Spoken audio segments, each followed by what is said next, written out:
Bonjour! Je pense que la plupart d'entre vous qui écoutent cette vidéo-là venez de mon compte TikTok. Mais si vous ne me connaissez pas, je m'appelle Alice, j'ai 21 ans et je suis étudiante en psychologie à l'Université de Montréal. Bon, je fais cette vidéo-là pour vous parler de ma méthode d'études en tant qu'étudiante en psychologie avec un GPA de 4. Mais vraiment, moi, mon but en faisant cette vidéo-là, c'est de vous aider, vous donner mes trucs. Personnellement, j'ai peaufiné ma technique d'études pour qu'elle soit comme elle est aujourd'hui. Évidemment, comme pour toute technique d'étude, c'est en prendre et en laisser. Parfois, faire ce qui fonctionne pour vous. Ça se peut que tout ça fonctionne, que ça ne fonctionne pas du tout, que la moitié fonctionne. Donc, c'est ça, mais j'espère que vous allez pouvoir retirer les petits morceaux qui vont vous aider et les personnaliser à comment vous êtes et comment vous aimez étudier. Moi, je suis quelqu'un de vraiment autodidacte. J'apprends beaucoup par moi-même, je dirais. C'est important pour moi de beaucoup comme travailler à l'extérieur dans mon cours parce que c'est plus là que j'ai l'impression que j'assimile la matière. Puis je suis quelqu'un de vraiment visuel aussi, à garder en tête peut-être en visionnant cette vidéo-là. Donc, la première étape, je dirais, c'est évidemment d'adresser les lectures, les fameuses lectures. Personnellement, ça dépend de mes cours. Il y en a que les lectures sont obligatoires, entre guillemets, d'autres que non. Quand les lectures sont obligatoires et que c'est quand même très semblable à ce que le prof présente et le prof dit que ça se peut qu'il y ait des choses de lecture à l'examen. Fait que dans le cas où le prof précise qu'il pourrait avoir des choses des lectures qui mentionnent plus ou moins en classe qui pourraient être à l'examen, faire les lectures avant le cours, ça me permet comme de commencer à assimiler la matière avant d'aller en classe écouter le cours. Par contre, pour les profs qui précisent que ce qui est à l'examen, c'est vraiment juste ce qu'ils disent en classe et ce qu'il y a dans leur PowerPoint. Là, je vais plus faire les lectures après le cours, après avoir fait mes notes même. S'il y a comme des détails sur des choses que les profs ont dit qui permettent de mieux comprendre, que personnellement, je trouve pertinent pour mon étude, ben là, je vais aller les rajouter dans mes tableaux résumés que j'ai déjà faits. Pour ces cours-là, dans le fond, je vais plus compléter mes notes avec les lectures. Puis personnellement, il y a souvent des profs qui disent « Ah, prenez pas trop de notes, écoutez-moi, c'est plus important. » Puis il y a des gens qui notent absolument tout. Personnellement, je trouve que c'est important de doser les deux. Je sais que si je fais juste écouter le prof, c'est pas pertinent pour moi parce que je vais pas me rappeler de tout ce qu'il va avoir dit. Mais si je note tout, je vais comme rien retirer de ce que le prof dit vraiment. Mais j'essaye un peu de doser mon écoute et ma prise de notes. Tu sais, je prends des notes, mais c'est déjà écrit dans le PowerPoint ce que le prof est en train de dire. Évidemment que je vais pas le noter. Si c'est comme une variante de ce qui est écrit dans le PowerPoint, je vais pas le noter non plus. C'est ça. Personnellement, je sais qu'il y a des gens qui sont comme « Ah, allez poser les questions. » Non, non, non. Moi, je suis pas vraiment le genre de personne qui va poser des questions pendant les pauses, là, que genre, les profs se font bombarder d'élèves. Les questions, je vais les poser sur les forums qu'il y a en ligne après le cours. Oui, les gens savent pas je suis qui. On est tellement de personnes qu'on se connaît pas, fait que même si je pose une question que genre je pourrais avoir peur que les gens disent « Ah, c'est non mais con ça », ben il y a personne qui me connaît, il y a personne qui va me voir en classe et qui va dire « Ah, c'est elle, Alice Lemay ». Parce que laisser des questions sans réponse, c'est toujours mauvais. Le jour même ou dans les jours qui suivent mon cours, je vais faire mes notes. Dans le fond, moi, mes notes, je fonctionne vraiment avec des tableaux résumés. Avant, dans le fond, je faisais des notes écrites, vraiment, là, tu sais, des phrases et tout. Puis, je faisais avant les examens mes tableaux résumés. Sauf que je retournais absolument jamais lire mes notes, sauf pour faire mes tableaux résumés.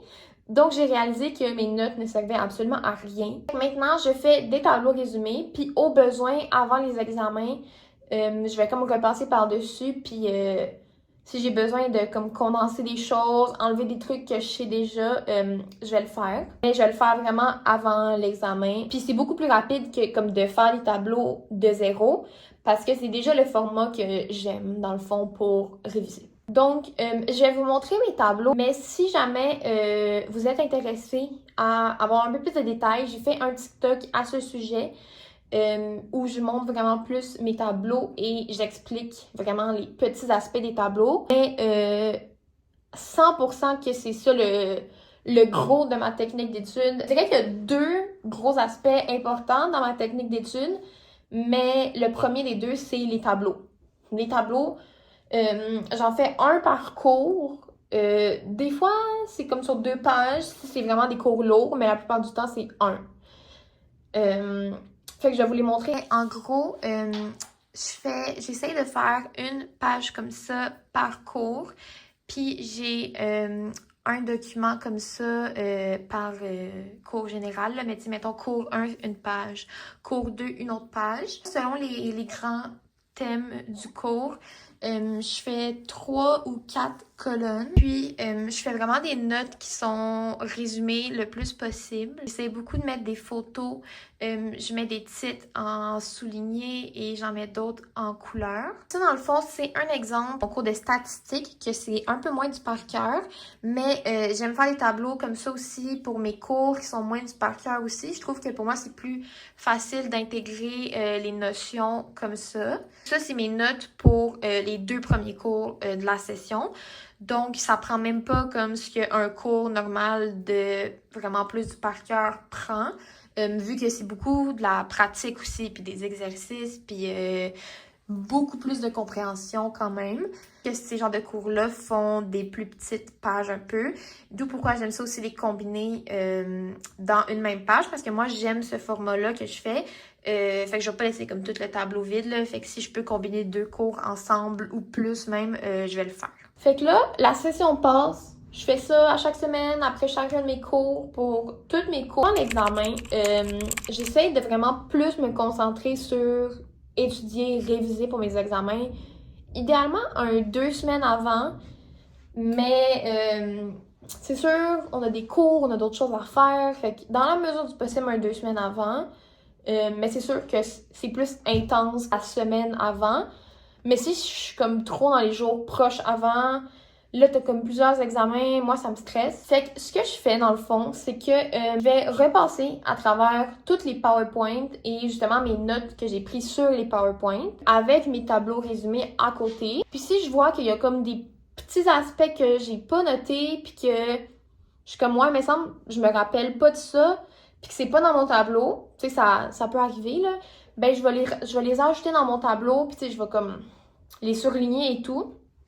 Vu que c'est quelque chose que peut-être j'étais passée à côté un petit peu, ça permet comme de réviser un peu toute la matière aussi, puis d'être sûr qu'il manque rien dans mes tableaux résumés. Puis là, au besoin, c'est à ce moment-là aussi que mes tableaux résumés, dans le fond, je préfère comme ne pas les supprimer, ben ne pas comme les modifier puis qu'il n'y ait plus rien.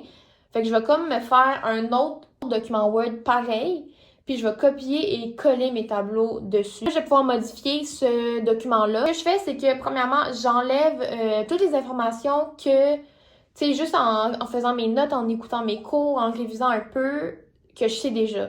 Fait que ce que je sais déjà, souvent c'est des trucs moins complexes ou de la logique un peu. Mais si je le sais déjà par cœur, puis c'est pas parce que j'ai lu mes notes 10 minutes avant, je vais l'enlever de mon tableau résumé. Parce que mon tableau résumé, je suis vraiment focus sur ce que je veux apprendre par cœur, que je ne sais pas déjà par cœur. Et le deuxième point, c'est que s'il y a des choses que je suis capable de réorganiser, de condenser ou de résumer des parties de mes tableaux, je vais le faire. Dans le fond, le but, c'est vraiment que les tableaux soient le plus courts et résumés possible. Évidemment, on veut pas étudier un document qui est trop long non plus. Fait que là, après avoir fait ça, mes tableaux sont prêts, ils sont ready to go. Et à ce moment-là, moi, personnellement, je trouve ça plus simple de les réviser quand ils sont sur mon iPad, les exporter PDF et les ouvrir sur GoodNotes sur mon iPad.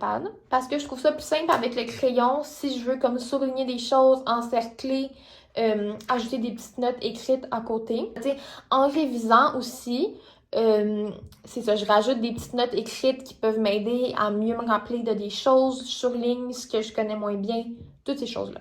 Puis, tu sais, dans les jours avant l'examen, je vais comme update, mettons qu'il y a des choses que je savais pas par cœur et que j'avais surlignées, mais que maintenant je les sais par cœur, ben je vais enlever le surlignage. Puis là, il y en a d'autres que je suis pas sûre, tu sais, je vais comme ajuster mon surlignage pour que, dans le fond, ce qui est surligné, c'est vraiment ce sur quoi je dois encore plus me concentrer dans les jours avant l'examen. Et là, le deuxième aspect majeur de ma technique d'étude que je vous disais, les flashcards. Là, je sais que c'est pas pour tout le monde les flashcards. Personnellement, avant d'être en psycho, je n'étais pas une flashcards girly.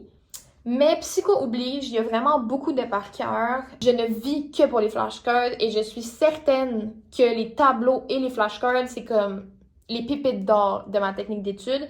Parce que dans le fond, étudier un tableau, on s'entend que si tu fais juste lire ton tableau encore et encore et encore, ça va pas rentrer dans ta tête. En tout cas, pas pour moi. J'avais essayé de faire des flashcards sur Quizlet, mais je déteste. Bon, on dirait, tu sais, il était présent dans un ordre qui varie, puis j'aime pas ça. Je préfère comme contrôler moi-même ce que je veux faire avec. Je vous le dis, faut l'essayer, ok? Moi non plus, je n'étais pas convaincue avant d'essayer et d'avoir les preuves que ça marchait. Pendant mes périodes d'examen, j'ai mes 5 petites piles sur mon bureau. Je vous dis, c'est la vie.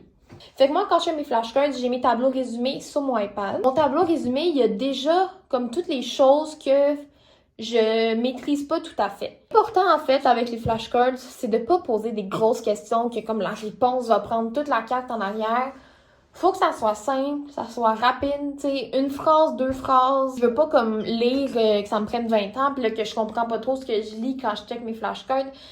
Tu sais, le but c'est que ça soit rapide à faire dans le fond. Une fois que j'ai fait les flashcards, là, je me ramasse avec un shitload de flashcards puis c'est un peu décourageant. Tu sais, faut dire que ça prend du temps les faire aussi, mais tu sais, faut se prévoir un peu d'avance quand même. Mais une fois qu'ils sont faits, c'est 100 fois plus simple. Juste de les faire puis de l'écrire, tu sais, ça fait partie de l'étude, là, de rien. Ça va rentrer dans ta tête quand même un peu. J'ai tout fait mes flashcards.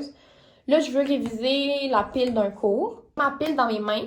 Moi, dans le fond, ce qui marche, c'est que je parle à voix haute. Juste de parler à voix haute. C'est comme si tu l'expliquais à quelqu'un en même temps. Tu sais, je parle puis je réfléchis à voix haute en faisant mes flashcards. Puis là, je lis la question. Là, tu sais, s'il faut que je parle pour penser, ben, je parle à voix haute, puis pas de gêne, là. Je dis ce que je pense qui est la réponse, mais des fois, je le sais pas au début. Fait que je peux dire, oh, ça, j'en ai aucune idée. Puis là, je regarde en arrière, puis là, je lis la réponse à voix haute. Je me fais comme 3 piles devant moi après. Fait que là, si je retourne, puis j'avais la bonne réponse, comme absolument la bonne réponse, ben, je le mets dans une pile, qui ça va être ma pile de bonne réponse. Après ça, si j'avais comme à moitié la bonne réponse. T'sais, il manquait un peu de choses, mais j'avais un début. Ben là, je fais comme la pile moyen. Puis, ben si j'avais aucune idée ou c'était pas du tout la bonne chose, ben, je le mets dans la pile plus difficile. Puis une fois que j'ai tout passé à travers, je vais reprendre la pile des difficiles, puis je vais refaire la même chose. Si j'ai la bonne chose, ben je le mets dans la pile des bons. Si c'était moyen, je le mets dans la pile des moyens. Puis là, je vais prendre la pile moyen, puis je vais faire la même affaire encore. Fait que ça, c'est comme un set, mettons, d'études de flashcards. Mettons que c'est juste une journée que j'étudie, ben je le refais d'autres fois dans la journée. Puis tu sais, des fois, quand je suis plus proche de l'examen, je me ramasse plus avec 2 piles, tu sais, bon ou mauvais, puis là, je refais les mauvais, tu sais, même si c'était partiellement, là, vu que il est censé en avoir moins dans la pile de mauvais au fur et à mesure qu'on avance. Je trouve qu'il aide vraiment aussi, mais ça, honnêtement, je le fais plus proche de l'examen quand je maîtrise mieux la matière un peu, mais je marche autour de mon niveau de comptoir avec mes flashcards dans mes mains. Puis là, genre, ceux qui sont pas bonnes, je les mets comme, tu sais, genre, je sépare avec mes doigts un peu, là, la pile que je fais, puis la pile des pas bons, puis je mets les bons en arrière, là, tu sais. Vous comprenez? Puis, mais juste le fait de, comme, marcher, parler à voix haute, le lire sur la carte, c'est vraiment ça qui est important dans le fond quand tu étudies, de comme stimuler différents sens. Fait que c'est ça, les flashcards là, je pense vraiment que c'est ça qui a boosté mon étude et mes connaissances de par cœur et tout. Sinon, j'ai aussi un tableau blanc sur mon mur dans mon bureau. Je l'utilise aussi, mais moins. Je dirais plus que j'utilise quand je suis tannée un peu de juste lire mes flashcards à voix haute. Tu sais, des fois, quand je refais ceux qui étaient dans la pile difficile que j'avais pas eu bon, je vais comme écrire en même temps sur le tableau. Là, on stimule un autre sens aussi, tu sais, de l'écrire. Je l'utilise moins que juste les flashcards en tant que tel. Le tableau blanc aussi, c'est bien quand je veux voir un peu de quoi je me rappelle. Tu sais, mettons, OK, il y a tel concept, puis là, j'essaie de le diviser un peu, puis de, comme moi-même, écrire ce qui irait dans les trous un petit peu. Mais la clé du succès pour la psychologie et les cours de par cœur, c'est clairement la répétition. C'est le refaire, le refaire, le refaire. Sinon, un autre truc que je trouve vraiment important, c'est d'avoir des objectifs clairs. Autant au jour le jour, matin, te faire une to-do list de ce que tu vas faire. T'es pas obligé de la faire la veille. Si tu veux, tu peux. Sinon, t'as fait le matin, on s'en fout vraiment, là, mais juste de clairement identifier ce que t'as à faire. On dirait après ça de planifier ta journée, ça va vraiment mieux. Même de te faire une liste de comme ce que tu vas avoir à faire pendant la semaine. Mettons, moi, je sais que j'ai mes notes à faire pour tous mes cours. Ça me permet de réviser en même temps. J'ai des lectures à faire pour des cours, j'ai des exercices. Fait que juste de comme faire ça, ça aide vraiment beaucoup. Puis sinon aussi, le fait de niveau objectif, de savoir pourquoi tu étudies, de dire c'est pourquoi, tu sais. Moi, évidemment, j'aimerais ça aller au doctorat, mais je me mets pas de pression, mais tu sais, je sais c'est quoi mes options, c'est quoi que j'aimerais faire. Puis tu sais, je sais que pour aller au doctorat, faut vraiment, vraiment, vraiment des bonnes notes, faut se démarquer des autres. Fait que tu sais, je sais que c'est pour ça que je travaille, fait que je veux des bonnes notes, puis tu sais, c'est pas juste de dire que tu veux des bonnes notes, mais c'est de savoir pourquoi tu veux des bonnes notes. La dernière petite chose que je voulais rajouter, quand il y a des gros concepts que j'ai comme de la misère à comprendre, puis tu sais, que je le comprends, mais c'est dur à assimiler. Je vais me faire sur mon fameux iPad dans GoodNotes. Je vais comme dessiner un peu, tu sais, mettre des mots, faire des flèches, juste de relire le dessin. Je trouve vraiment que ça l'aide beaucoup. Puis évidemment, j'ai fait sur mon iPad, là, mais ça peut être sur une feuille de papier. Là. Faut pas se compliquer la vie nécessairement. Là. Donc, j'espère que tous les petits aspects de ma technique d'étude vous seront bénéfiques. Vous pourrez en retirer des petites choses qui pourraient vous être utiles aussi dans votre programme d'études. Mais essayez-le et jugez de vous-même. Évidemment, merci d'avoir écouté la vidéo jusqu'ici si vous êtes encore là. Puis je vous souhaite une très belle journée.